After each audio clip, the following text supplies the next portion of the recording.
Բարև իմ շատ սիրելի հայրենակից։ Ուրախ եմ տեղեկացնել, որ այսօր այդ Արմատ մեդիայի եթերում հեռարձակվելու է Ադրբեջանի կուլիսներում հաղորդաշարը, որտեղ ցեզ եմ ներկայացնելու Ադրբեջանի ներքաղաքական, ռազմաքաղաքական, տնտեսական եւ իհարկե Հայաստանի հետ անմիջական կապ ունեցող նորությունները։ Փորձելու ենք միասին վերլուծել այն բոլոր մարտահրավերները, որոնք մեզ սպասում են հիմա եւ ապագայում։ Մեր այսօրվա եթերը նվիրված է լինելու Ադրբեջանի կողմից 44-օրյա պատերազմից հետո առաջ քաշվող այսպես կոչված մեծ վերադարձը։ Միասին փորձելու ենք հասկանալ, թե արդյոք այդ պետական ծրագիրը, որը միտված է ադրբեջանցիների վերադարձին, շակերտների մեջ բնականաբար իրականում ծառայում է նպատակին եւ ինչպիսի մարտահրավերներ է ստեղծված տեղում բնակվող ադրբեջանցիների համար։ Իրականում այս վերլուծության նպատակը կայանում է նրանում, որ փորձելու ենք միասին հասկանալ, թե Արցախում իրականում վերաբնակեցում շակերտների մեջ իրականացնող պրոյեկտը որքանով է իրական եւ արդյոք դա պատրաստի բեմադրություն չէ։ Ադրբեջանի տեղեկատվական եւ քարոզչական դաշտը հիմնականում երկու ուղղությամբ է աշխատում։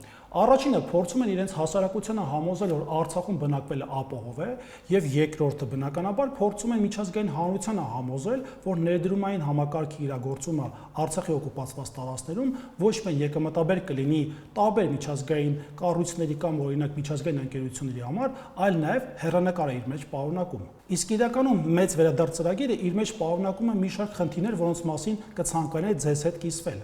Նախ եւ առաջ, այսպես կոչված մեծ վերադարձ ծրագիրը իր մեջ պարունակում է մի շարք մարտահրավերներ ադրբեջանցիների համար։ Առաջինը այն տարածքները, որտեղ բնակեցվում են ադրբեջանցիները, բառից բուն իմաստով չունեն զարգացման հեռանկար։ Ինչի նկատի ունեմ զարգացման հեռանկար ասելիս։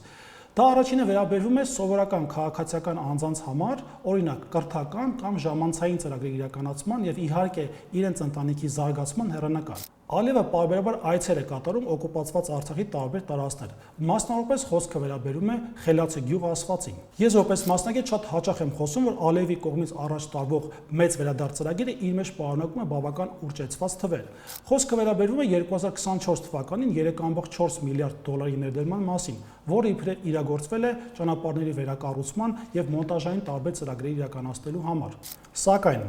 միջազգային ճանաչված լրատվականներից մեկը Օսիմեդիան հրապարակել է լայնածավալ մի վերլուծական հոդված, որտեղ անդրադարձել էր Ալիևի կողմից փողերի մսխմանը եւ նշել, որ օկուպացված Արցախում ներդրվել է շուրջ 10.3 միլիարդ ԱՄՆ դոլար։ Ինչու եմ նման պնդում անում, որովհետև վերադարձի կադրերից, որ դուք հիմա տեսնում եք ձեր էկրաններին, ակնհայտ է, որ ավտոբուսները կիսադատարկ են, այսինքն իրականում մեծ վերադարձ անվան տակ այդքան էլ մեծ բառը տեղին չէ։ Օրինակ ավտոբուսում տեսանելի են կիսադատարկ նստատեղեր։ Հաջորդ հատվածը, որը կցանկանա ներկայացնել ձեզ, հարգելի հայրենակիցներ, վերաբերվում է ադրբեջանցիների բնակությանը հենց օկուպացված Արցախում։ Այստեղ խնդիրները բավական խորքային են։ Օրինակ խոսենք դրանցից մի քանիսի մասին։ Առաջինը այն գումարը, որը տրամադրվում է Ադրբեջանի վերնախավի կողմից այն քաղաքացիներին, որոնք պատրաստվում են կամ արդեն վերադարձել են օկուպացված Արցախի տարածքներ, իրականում այդ գումարը չի էլ հասնում նրանց, կամ հասնելից հասնում է միայն 10%-ը։ Ադրբեջանցի պաշտոնյաները ոչ միայն գումարներ են վերցնում սովորական ադրբեջանցիներից, այլ նաև այն բնակության պայմանները, որոնք ապահովված են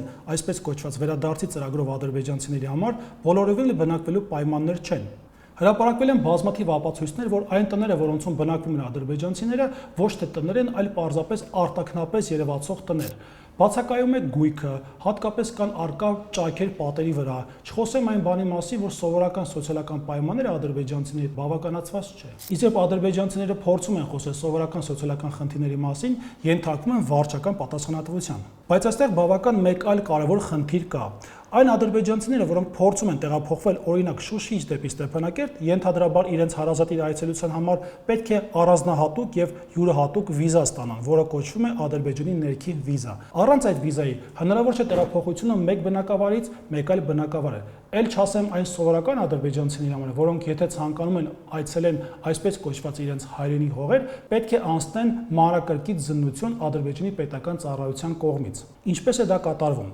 Սովորական ադրբեջանցին տեղեկատվական on-line հարթակում իր տվյալներն է լրացնում է նաև իր հարազատների տվյալները, ներկայացնում է մանրակրկիտ տեղեկատվություն իր անցյալի եւ իհարկե ներկայի մասին։ Եվ միայն հատուկ թույլտվությունից հետո այդ ադրբեջանցին կարող է այցելել օկուպացված Արցախի տարածքներ։ Իհարկե օկուպացված Արցախում այդքան էլ անվտանգ չէ, քանի որ կան ականապատված տարածքներ։ Սակայն սրա մասին մի փոքր հետո կխոսեմ։ Խնդիրը կայանում է նրանում, որ ադրբեջանական տեղեկատվական դաշտ եւ անձամբ Իլհամ Ալիևը վախենում է այն տեղեկատվության տրամադրումից կամ հանրայնացումից, որոնց ականատեսը կարող է լինել սովորական ադրբեջանցին։ Խոսքը վերաբերում է ռազմաբազային տեղակայմանը կամ այնպիսի պետական անվտանգության նշանակություն ունեցող օբյեկտները, որոնց հանրայնացումը բնավ չի բխում Ադրբեջանի պետական շահից։ Շատ ծիծաղելի այն հանգամանքը, որ Ադրբեջանի պետական քարոզչություն եւ անձամբ Իլհամ Ալիևը օրեցօր փորձում է համոզել իր հասարակությանը, որ Արցախ վերադարձը անվտանգ է, սակայն հենց նույն օրը հրապարակվում են տեղեկատվություններ, որ օրինակ Ակնայում կամ ենթադրաբար այլ Արցախի օկուպացված տարածքներում ականի վրա ադրբեջանցի է պայթել։ Եկեք միասին հասկանանք, թե ինչու է Ալիևը ջանասիրաբար փորձում ձերբազատվել այսպես կոչված փախստականներից։ Խնդիրը այստեղ կայանում է լուրջ ֆինանսական ծախսերի մեջ։ Արցախյան առաջի պատերազմից հետո Ադրբեջանի վրա ծառացել էր բավական մեծ ֆինանսական բեռ։ Այն փախստականները, որոնք իրենց կամքով լքել են իրենց սեփական բնակավայրերը եւ տեղավորվել էին Բաքվում կամ մերձակա տարածքներում, աջակցություն են ստանում Ադրբեջանի պետական տարբեր հաստատություններից։ Օրինակ, անվճար էր կրթությունը, անվճար էր սոցիալական տարբեր ծառայություններ, անվճար էր նաեւ բժշկությունը։ Այս տարիների ընթացքում Ադրբեջանը այս ֆինանսական բեռից ձերբազատվելու կարևորագույն խնդիր ուներ, եւ իհարկե Արցախի ամբողջական օկուպացիան լավագույն հնարավորություն է Ալիևի համար, որպեսզի գոնե որոշակի չափով նվազեցնի այդ ֆինանսական բեռը։ Սակայն խնդիրներից մեկը կայանում է նրանում, որ ադրբեջանցիներին փորձում են համոզել, որ Արցախ վերադարձը լավագույն հնարավորություն է իրենց ֆինանսական խնդիրները կամ ֆինանսական սոցիալական խնդիրները կարգավորելու համար։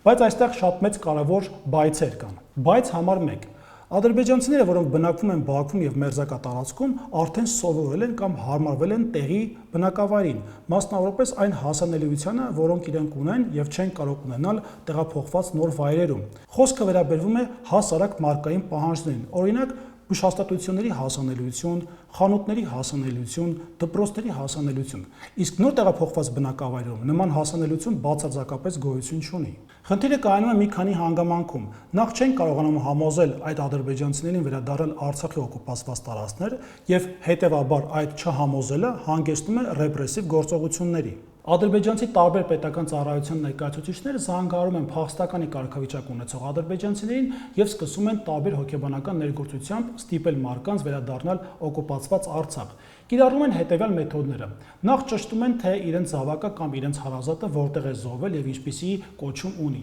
Հետևաբար մանիպուլացնում են, ասելով, որ եթե դուք իսկական հայրենասեր եք, ապա պետք է վերադառնաք ձեր հայրենի հող։ Սա իր հերթին նաեւ հոգեբանական լուրջ ճնշում է այն ադրբեջանցիների նկատմամբ, ովքեր հարմարվել են եւ իրենց հայրենիքն են համարում Բաքուն եւ մերձակա շրջակա տարածքները։ Իհարկե, այս մեթոդը չի կարող մշտական ազդեցություն ունենալ ադրբեջանցիների վրա, եւ երբ որ համոզում են պետական ծառայողները, որ դրանք բոլորովին էլ ազդեցիկ գործոններ չեն, սկսում են վախեցնել, ասելով, որ ձեզ կզրկենք ձեր սոցիալական աջակցությունից։ Ադրբեջանի մեծ վերադարձի մասին կարելի է ժամերով խոսել։ Իմ նպատակը կայանում է նրանում, որպեսզի լույս փռեմ այն տեղեկատվական բացի վրա, որը առկա է օկուպացված Արցախում, եւ իհարկե ցույց տալ այն ֆասատային հատվածը, որը կապված է այսպես կոչված վերակառուցման հետ։ Ձեզ հետ է ես, Ադրբեջանի հարցերով փորձագետ եւ միջազգայնագետ Գառնիկ Դավթյանս, լավ եղեք, կհանդիպենք։